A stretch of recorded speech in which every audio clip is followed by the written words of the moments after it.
clamor del pueblo y con el patriótico apoyo del ejército y de la armada. Este capítulo de nuestra historia comienza con la caída del primer líder de masas del siglo XX. Hemos asumido el gobierno de la nación. Y termina con el ascenso del segundo. En 1929, el mundo capitalista se sacude ante el crack de Wall Street. Como consecuencia, los principales países compradores de materias primas argentinas cierran sus mercados. La crisis mundial impacta con fuerza en las bases del modelo agroexportador. Pero la oposición y la prensa culpan por la crisis al deterioro físico y mental del presidente Hipólito Yrigoyen.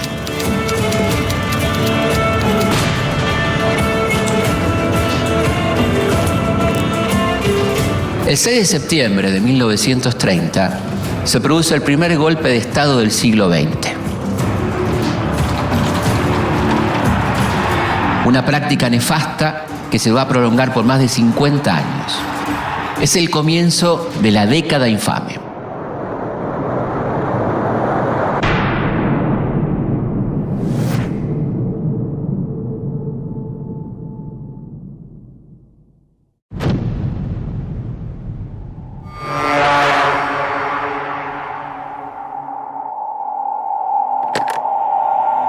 Los días anteriores al golpe del 6 de septiembre, los conservadores que conspiran contra Yrigoyen discuten qué modelo de país van a poner en práctica una vez que tomen el poder. Las posiciones están divididas de acuerdo a las ideas de sus dos líderes. José Félix Uriburu nace en Salta en 1868. A los 22 años participa de la Revolución del Parque, pero al llegar 1930 es un militar conservador que descree la democracia liberal. Uriburu representa un elitismo autoritario que pretende acabar con la democracia y su sistema de partidos para reemplazarlo por un régimen corporativista similar al fascista. El otro líder golpista es un militar un poco menos autoritario y de mayor formación intelectual. Agustín Pedro Justo nace en Entre Ríos en 1876. Radical antipersonalista y exministro de guerra de Alvear, el general Justo propone mantener en pie el ideal de república. Su idea es establecer un gobierno provisional que llame a elecciones y, en caso de que su candidato no gane, instalar una democracia de ficción mediante el fraude.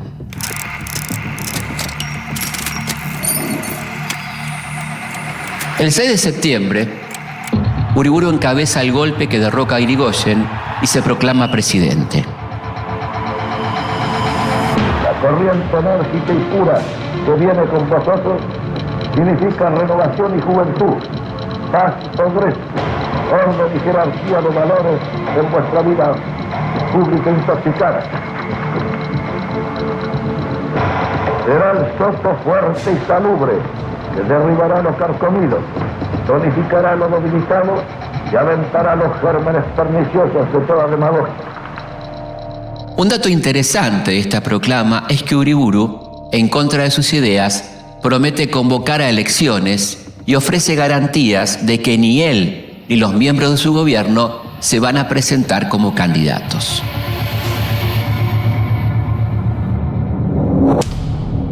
Pero una vez en el poder, planea reformar la Constitución y eliminar el sistema de partidos. El general desconfía de la capacidad del pueblo para gobernarse. No cree en la elevación moral de los hombres políticos y atribuye a las instituciones libres vicios orgánicos que abren el camino a la demagogía.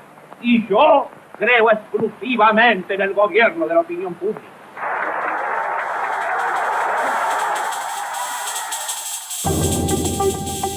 Justo, en cambio, confía en que esta reforma no llegue a buen puerto.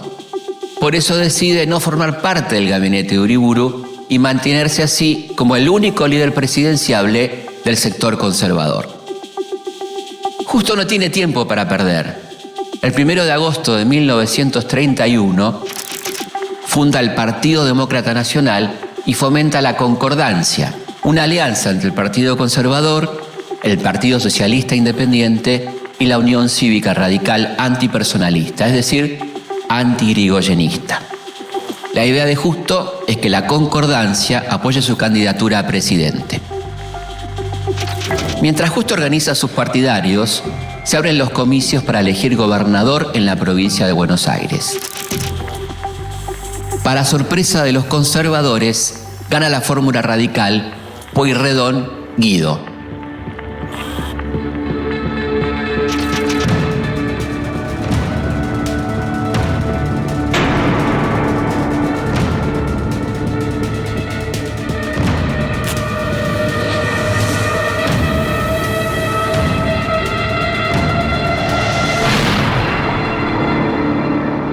Ante la aplastante victoria radical, el presidente Uriburu anula las elecciones y suspende por decreto las próximas de Santa Fe y de Córdoba. Además, pide la renuncia de todo su gabinete. A todo esto regresa al país Marcel Otte de Alvear, que estaba en Francia desde 1928. Después de Irigoyen, Alvear es la figura más fuerte del radicalismo. Su intención es unificar a los irigoyenistas y a los antipersonalistas contra la dictadura de Uriburu. Pero a esta altura resulta imposible unificar a la UCR. Los antipersonalistas apoyan a Justo y los irigoyenistas no confían en Alvear. Mientras tanto, el peludo Irigoyen sigue confinado en la isla Martín García. Lejos de los fotógrafos que tanto odia y también de la política de masas que tanto ama. Pero la provincia de Corrientes, la llama revolucionaria del irigoyenismo, sigue intacta. El 20 de julio de 1931, el coronel radical y ex edecán de Irigoyen, Gregorio Pomar, en protesta por la anulación de las elecciones, subleva el Regimiento 9 de Infantería en Corrientes.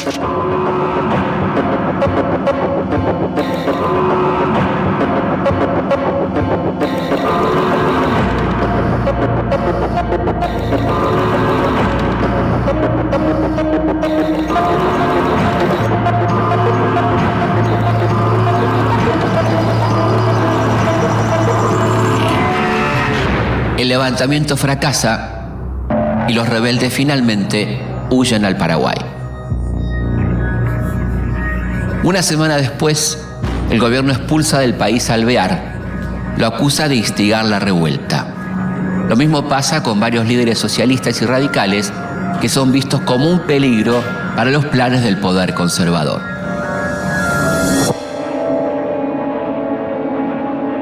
Justo ya cree que es momento para llamar a elecciones, pero Uriburu todavía tiene en mente reformar la Constitución. Sin embargo, la mayoría de los conservadores presiona a Uriburu para que cumpla con la proclama y llame a elecciones.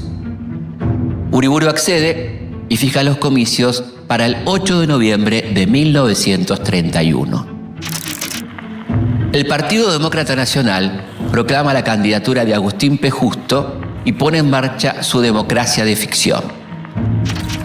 Alvear intenta postularse, pero su candidatura es vetada por la justicia del régimen, que le recuerda que está procesado por el levantamiento de Pomar. Ante esta situación, el radicalismo vuelve a usar una herramienta que no utilizaba desde antes de la ley Sáenz Peña: la abstención en los comicios. Solo queda como adversaria la alianza civil que conforman el Partido Socialista y el Partido Demócrata Progresista. Recurriendo a viejas prácticas fraudulentas, la fórmula Agustín P. Justo, Julio Argentino Roca Hijo, derrota a la alianza civil de Lisandro de la Torre y Nicolás Repetto. El 20 de febrero de 1932, Justo asume la presidencia y comienza la era del fraude. Pero antes de cederle el mando, Uriburu le prepara justo un regalo de bienvenida. Indulta a Hipólito Yrigoyen. Justo ordena a la policía vigilar de cerca las actividades del viejo caudillo. Sus miedos son fundados, ya que Yrigoyen, con 80 años, pero con la misma obstinación de siempre, planea retomar el control de la UCR. En diciembre de 1932, justo encuentra la excusa. En Buenos Aires se produce un misterioso atentado y el gobierno acusa a Yrigoyen de instigarlo y lo manda de vuelta a la isla Martín García. Pero Yrigoyen está muy enfermo y la presión de su familia logra ponerlo en libertad a los pocos días. El 3 de julio de 1933, una sola noticia recorre el país. El primer líder de masas del siglo XX, el incansable luchador por la democracia, ha muerto.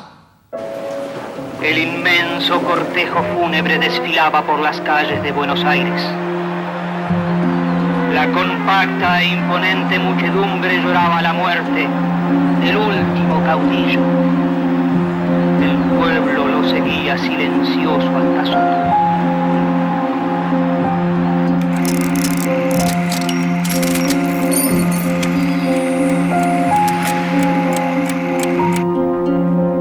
Yrigoyen entra en la inmortalidad.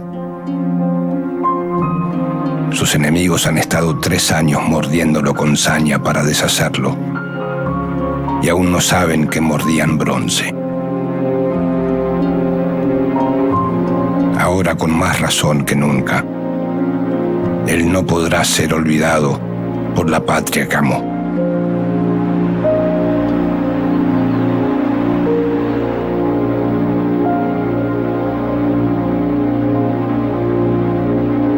La muerte de Yrigoyen es también la muerte de una época y una clara señal de que la crisis del 29 se llevó todo puesto a su paso.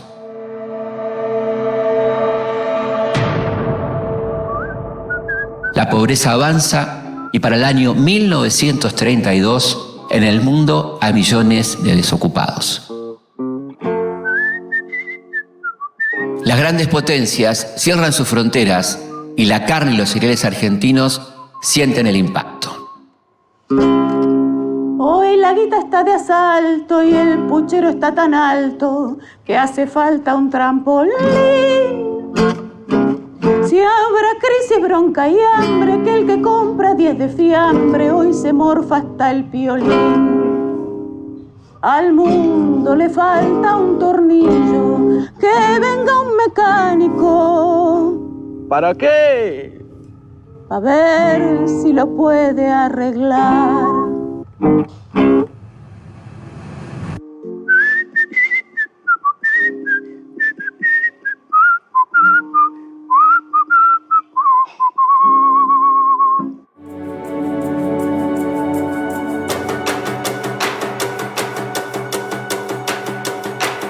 En el año 1933, la desocupación y la pobreza azotan al pueblo argentino.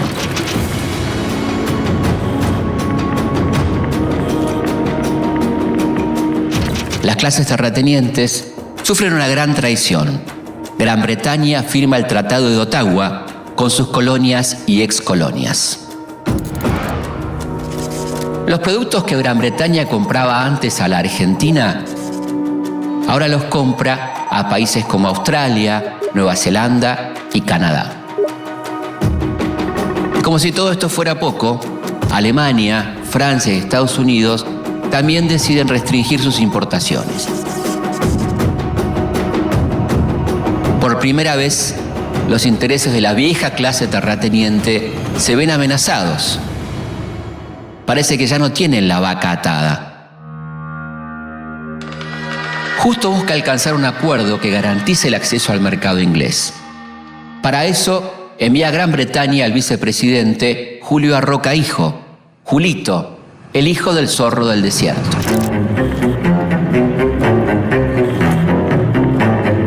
La misión del gobierno argentino desembarca en Londres en febrero del 33. Las negociaciones son duras y después de varios meses sale a la luz un emblemático pacto.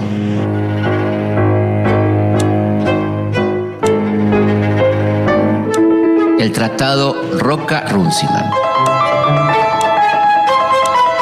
Se ha dado un nuevo impulso a la producción, coincidente con la apertura de nuevos mercados internacionales que amplían horizontes económicos del país. Por el pacto Roca-Runciman, el Reino Unido se compromete a comprar carnes argentinas siempre y cuando su precio de venta sea menor al de los demás proveedores. A cambio, Gran Bretaña se asegura que la exportación de carne se distribuya en su mayoría por los frigoríficos británicos. ¿Qué significa esto? Se elimina a la Argentina del negocio frigorífico, es decir, se le quita la posibilidad de darle valor agregado a la carne y controlar los precios de venta.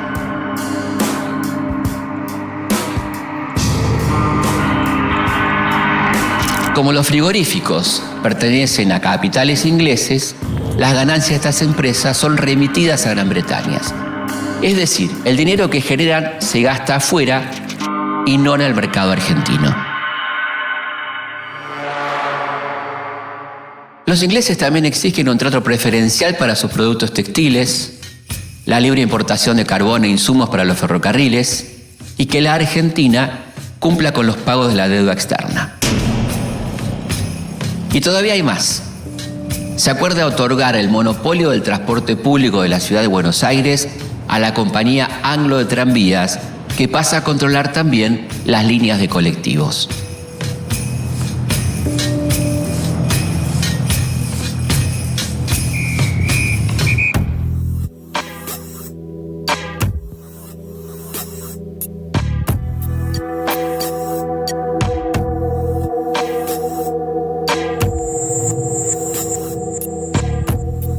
La Argentina, por su interdependencia recíproca, es, desde el punto de vista económico, una parte integrante del Imperio Británico.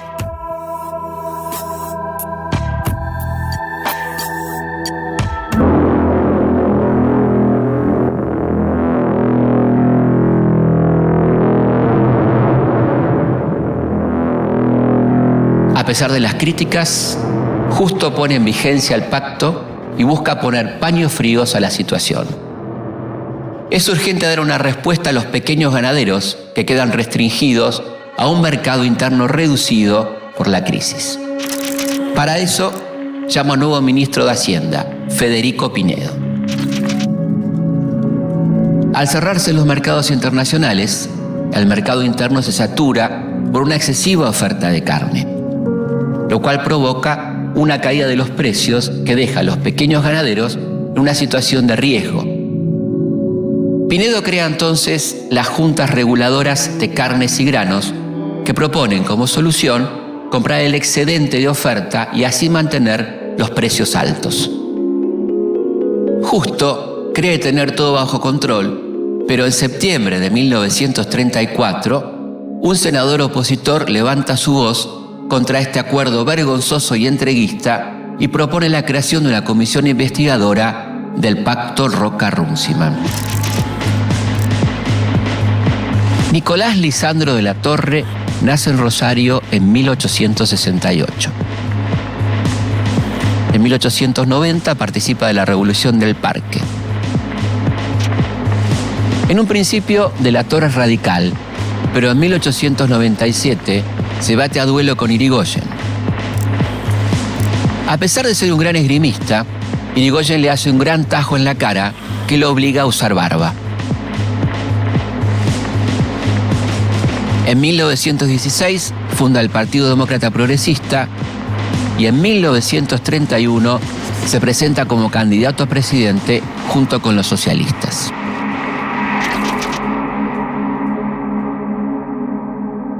La función de la comisión propuesta por De la Torre es investigar si los precios pagados por los frigoríficos a los productores tienen relación con sus precios de venta en el exterior y si existen ganancias extraordinarias.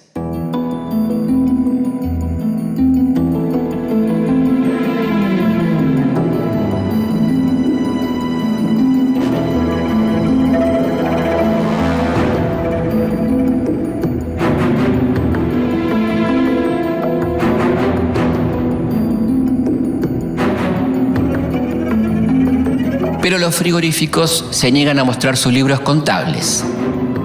Finalmente, la comisión investigadora descubre los archivos de la empresa. Están escondidos en las bodegas de un barco inglés, en una gran caja con la etiqueta Corned Beef y el sello de inspección del Ministerio de Hacienda.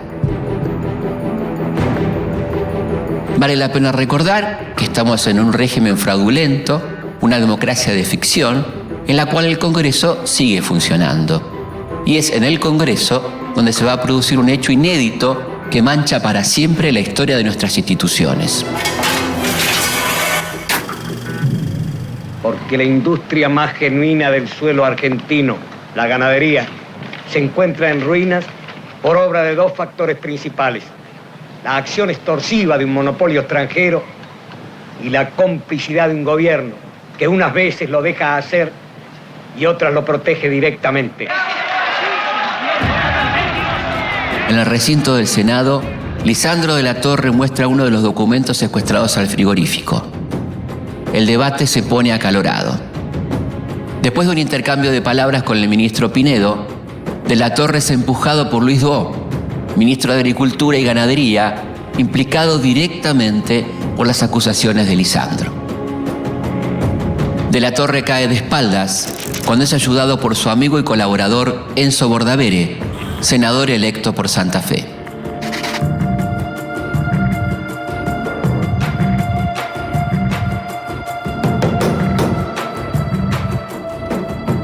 Detrás de Bordavere aparece Ramón Valdés Cora, un comisario retirado y matón a sueldo del Partido Conservador, quien dispara sobre ellos y hiere de muerte a Bordavere.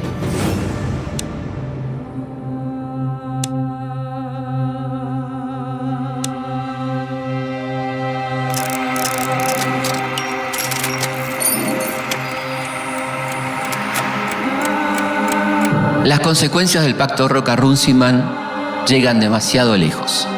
En el recinto supuestamente más sagrado de la democracia, un senador acaba de ser asesinado.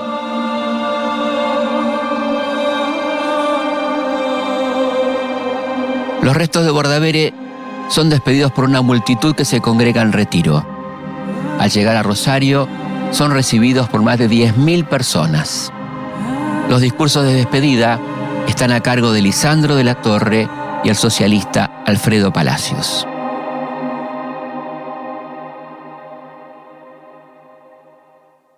Después del escándalo del Congreso, se abre un nuevo frente para Justo. Las elecciones provinciales se acercan y los levantamientos armados radicales continúan. Tras la muerte de Irigoyen, Alvear amenaza con volver a la vida política. Justo quiere evitar que el radicalismo gane en la provincia. Por eso necesita un candidato popular, carismático, capaz de ganar una elección, aunque sea fraudulenta. El elegido es un médico bonaerense muy particular. Manuel Fresco nace en 1888 en Navarro. Es conservador, pero no descuida la realidad de los sectores trabajadores a los que busca disciplinar y poner a su lado. Fresco es un ferviente admirador de la experiencia fascista que gana cada vez más adeptos en Italia.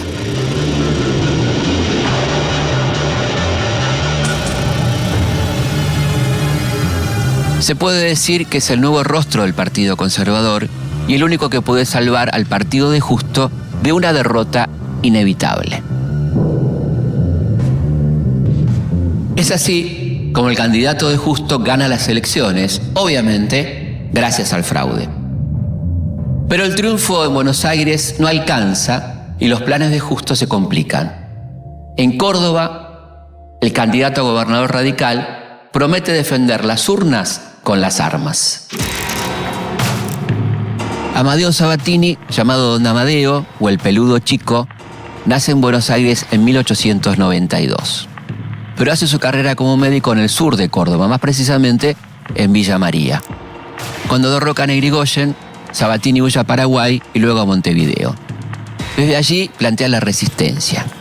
Sabatini es profundamente democrático y fiel al ideal republicano de Irigoyen. Sabatini se defiende del fraude a los tiros y finalmente triunfa. Al mismo tiempo, en Santa Fe, Lisandro de la Torre tiene muchas chances de ganar la gobernación. Justo que no está dispuesto a perder la provincia, la interviene.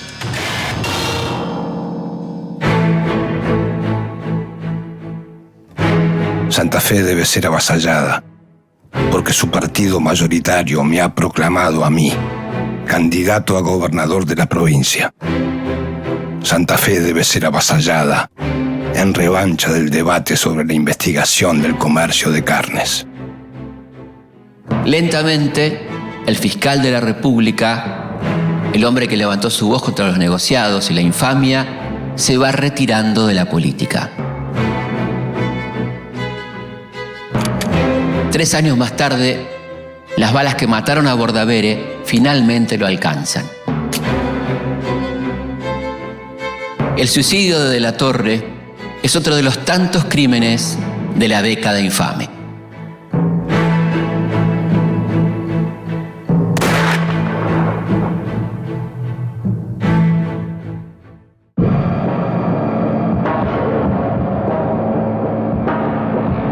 En la década del 30 se produce en Argentina un proceso que transforma la realidad económica y social del país.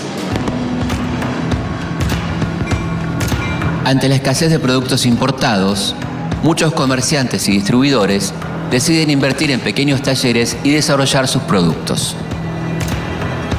Por otro lado, las empresas norteamericanas prefieren instalar sus fábricas en el país que tener que seguir pagando los altos impuestos aduaneros.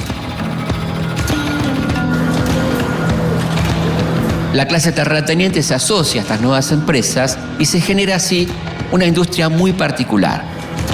Unas pocas modernas empresas extranjeras, socias del capital local, conviven junto a miles de pequeñas industrias que usan escasa tecnología y mucha mano de obra. A este proceso económico se lo conoce como sustitución de importaciones. Se puede decir que es el despegue de la industria nacional que genera otro fenómeno que va a modificar para siempre el paisaje social argentino.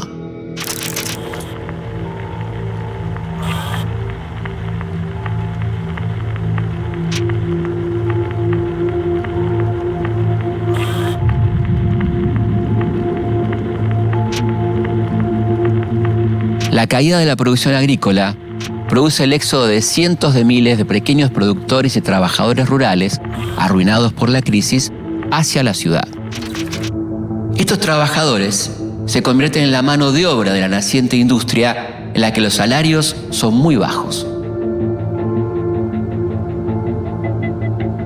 Los recién llegados no pueden siquiera pagar habitaciones en los conventillos, por lo que se ven obligados a habitar tierras inundables en los márgenes de la ciudad.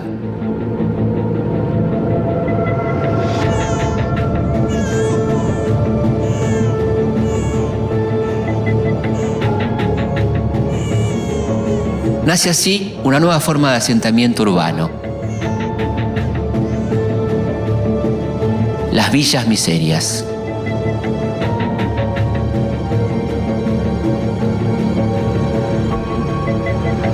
La pobreza, que antes se ocultaba en los pueblos o en el campo, ahora está a la vista de todos.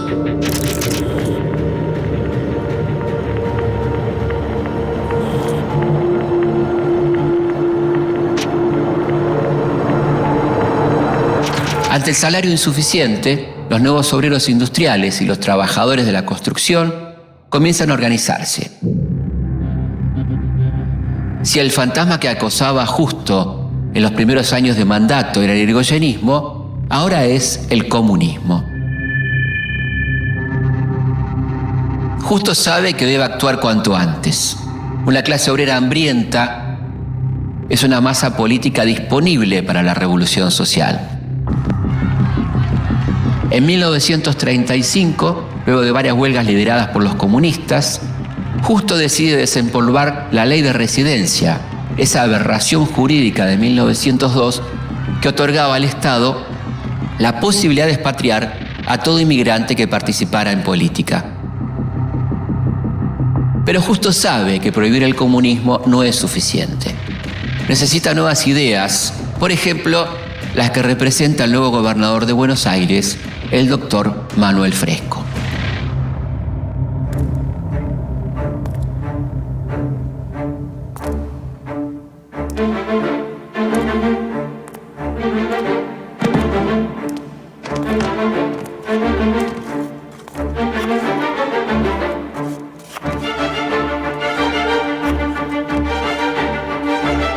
Fresco cree que la mejor forma de frenar el comunismo es darle cierto bienestar a las familias obreras.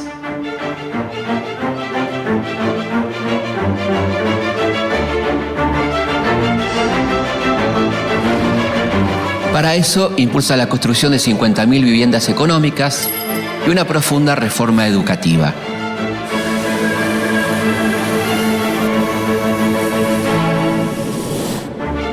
Busca sustituir los ideales democráticos y laicos por una moral religiosa y unos valores tradicionales y familiares.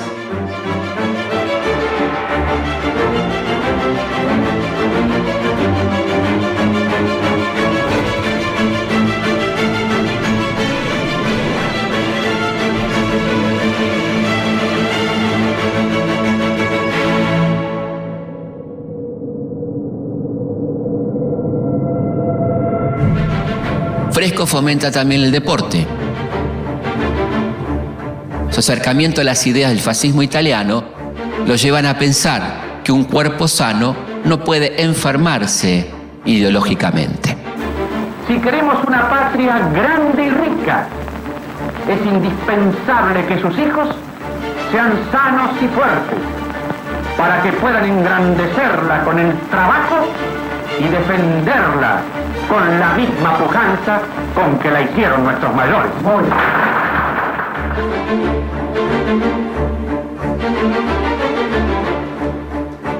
Fresco impulsa un nuevo estilo de arquitectura estatal. Mientras el arquitecto Alejandro Bustillo renueva la fisonomía de la costa bonaerense, con obras como la Rambla Central de Mar del Plata, el Casino y el Hotel Provincial, el arquitecto napolitano Francesco Salomone experimenta con los edificios públicos del sudoeste de la provincia, a los que les da un aspecto futurista.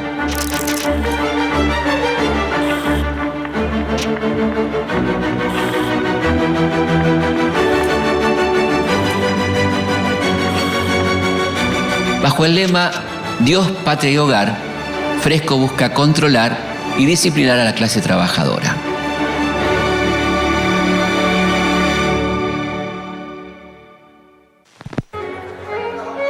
Para eso asigna un papel clave al Departamento de Trabajo de la provincia, que empieza a estudiar la realidad de los trabajadores al mismo tiempo que el gobierno arbitra en las relaciones entre obreros y patrones. Fresco actúa como intermediario en los conflictos salariales de obreros textiles y tranviarios. Permite reclamo sindical, pero solo aquel que el Estado considere justo y que no represente una amenaza política. A la izquierda está dispuesto a reprimirla con todo rigor. Mientras Fresco avanza con su llamado conservadurismo popular, en Córdoba, a los que algunos llaman la isla democrática, las cosas son muy distintas.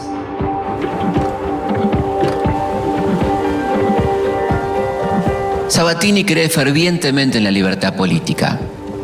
Responde a la problemática del comunismo sin caer en las filas del totalitarismo ni la represión. Tanto es así que en las elecciones para gobernador hasta el comunismo lo apoya.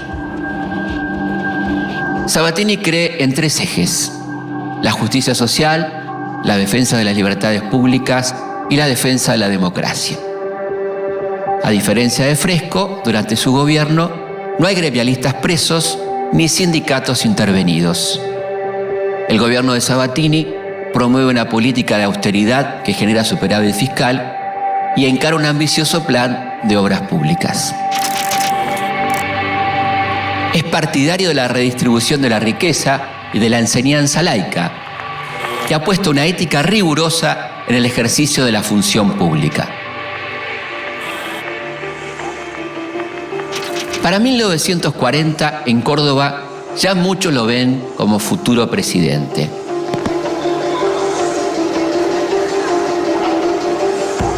Fresco también tiene el mismo sueño, pero Justo comienza a quitarle su apoyo porque siente que no defiende los intereses de la élite conservadora. En 1938, Justo le quita a Fresco la posibilidad de endeudamiento. En medio de su plan de obras, se queda sin financiamiento y muchas construcciones se detienen.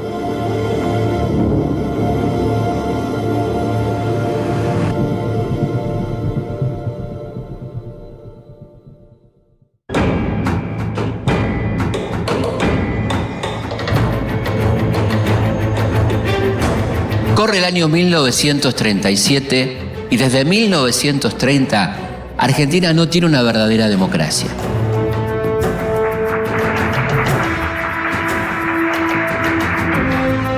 El Partido Demócrata Nacional, que gobierna mediante el fraude, tiene la dura tarea de elegir su nuevo candidato a presidente. Muchos conservadores levantan la mano para ofrecer su candidatura, pero Agustín P. Justo ya eligió a su hombre. Jaime Gerardo Roberto Marcelino María Ortiz nace en Buenos Aires en 1886. Abogado y radical antipersonalista, se desempeña como ministro de Hacienda del presidente Justo. Ortiz, en septiembre de 1937, va a ser elegido presidente en las elecciones más fraudulentas de la historia.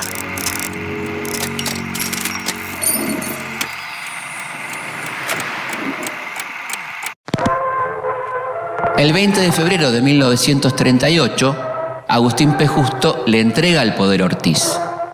Junto a Ortiz llega su vicepresidente, el abogado catamarqueño Ramón Castillo. Un político ligado al fraude y al más rancio conservadurismo. A pesar de ceder al poder mediante el fraude, Ortiz busca combatirlo por todos los medios. En 1940 interviene en la provincia de Buenos Aires e impide la asunción como gobernador del caudillo conservador Alberto Barceló, sucesor de Manuel Fresco. A esta altura, el radicalismo ya tiene mayoría en el Congreso. Si bien Ortiz busca ganarle al fraude, no puede ganarle a la diabetes, que a los pocos meses de haber asumido la presidencia lo deja completamente ciego. A medida que su enfermedad avanza, Ortiz debe delegar el poder en su vice. Con Ramón Castillo, la promesa de cambio queda totalmente trunca. Nuevamente, un conservador conduce el país. Castillo llega al poder en tiempos revueltos. Desde hace un año, el mundo vive convulsionado por el estallido de la Segunda Guerra Mundial.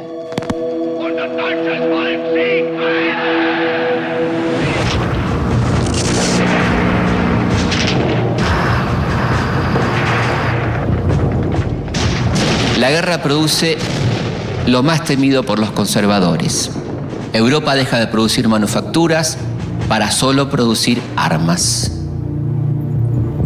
Y Argentina rápidamente se pone a producir las mercaderías que Europa demanda vorazmente. La industria se agiganta y con ella el poder de negociación de la burguesía industrial y la clase obrera.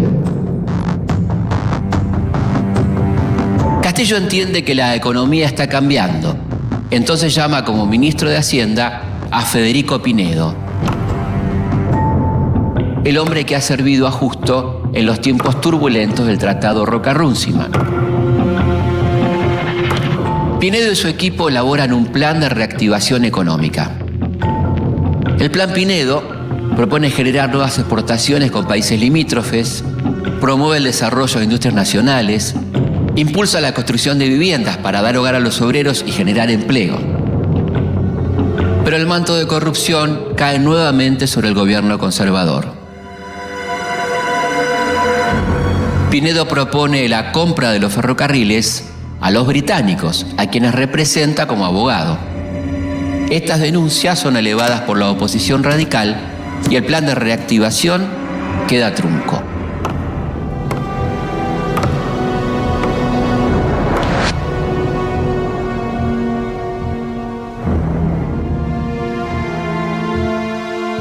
Mientras tanto, muchos comienzan a temer que cuando termine la guerra, Argentina vuelva al modelo agroexportador, las fábricas se cierren y el desempleo crezca. Esta preocupación es compartida por la Iglesia y los sectores nacionalistas del ejército. Estos últimos empiezan a agruparse en reuniones secretas.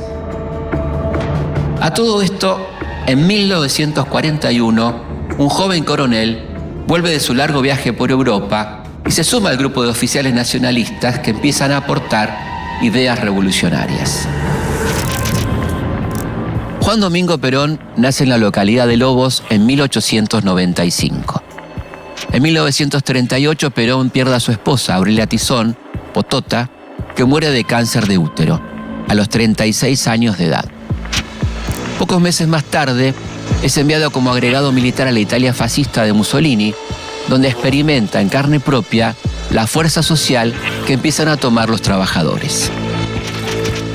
Perón entiende que se debe atender las necesidades de la clase obrera con políticas que promuevan la justicia social. Afirma que el proceso de industrialización que atraviesa el país es una excelente oportunidad para superar la dependencia económica que ha condicionado a la Argentina durante décadas.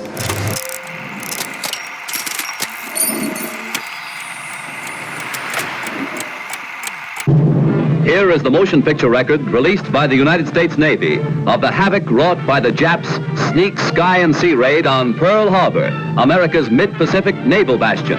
A fines de 1941, los japoneses bombardean la base norteamericana de Pearl Harbor y Estados Unidos presiona a la Argentina para abandonar su neutralidad. La Argentina entera se hace eco de este debate. El expresidente Justo proclama que hay que declarar la guerra al eje. Se unen a su pedido los demócratas progresistas, los radicales y los comunistas. Por otro lado, otro grupo de radicales, encabezado por Amadeo Sabatini, apoya la neutralidad y propone no aceptar la presión norteamericana. Gran parte del ejército acompaña este pedido. Para mantener la neutralidad, Castillo se refugia en los sectores nacionalistas del ejército y nombra como ministro de guerra al general nacionalista Pedro Pablo Ramírez.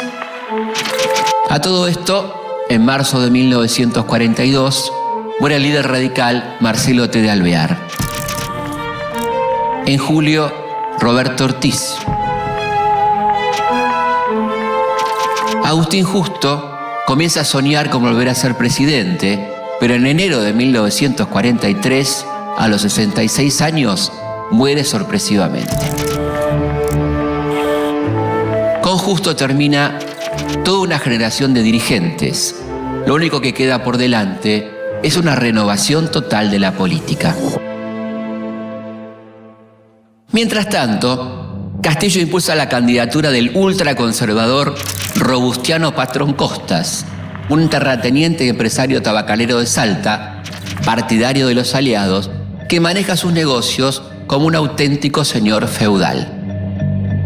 Esta candidatura provoca el rechazo de los militares nacionalistas, que a esta altura se empiezan a agrupar en una logia secreta, el GOU, de la que Perón es uno de sus principales ideólogos. Los radicales también se oponen a la candidatura de Patrón Costas y la combate con una idea brillante. Ofrecen al flamante ministro de guerra de Castillo, el general Pedro Pablo Ramírez, la candidatura a presidente. Piensan que a un militar en actividad no se le puede hacer fraude. La noticia del ofrecimiento a Ramírez toma estado público. El 3 de junio de 1943, Castillo le pide a su ministro de guerra que renuncie. Ese mismo día, el GOU se contacta con el general Arturo Rawson. El movimiento militar para derrocar a Castillo ya está en marcha.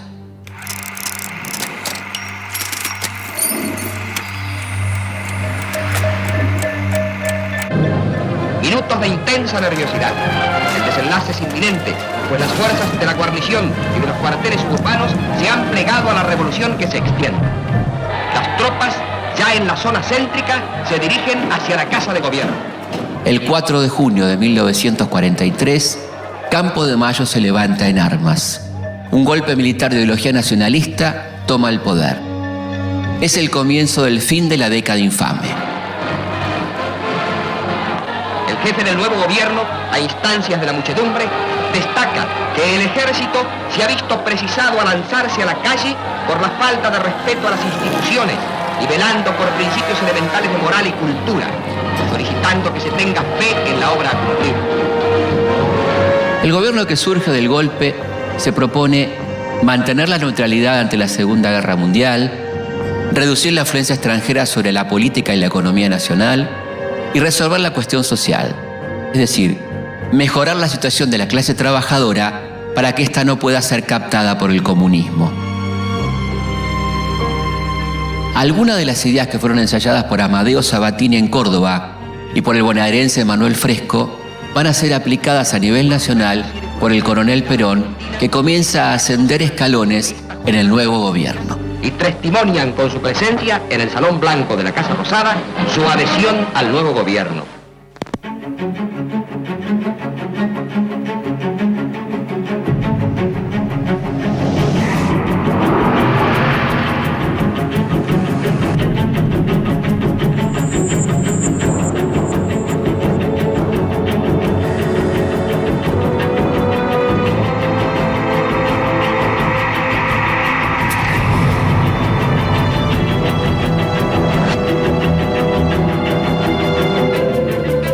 La década infame, que pone fin a la experiencia popular y democrática de Hipólito Yrigoyen, termina como empezó, con un golpe. Pedro P. Ramírez jura por Dios y por la patria. Pero este golpe va a tener consecuencias distintas. Va a permitir el surgimiento de otro movimiento popular y democrático y el ascenso del otro gran líder de masas del siglo XX. Porque mejor que decir es hacer. Los años 30 fueron una época de retroceso político y de desprecio por la voluntad popular, en los que se produce el nacimiento de la industria argentina y junto a ella el de una nueva clase obrera que en los próximos años va a ser la gran protagonista de los próximos capítulos de nuestra historia.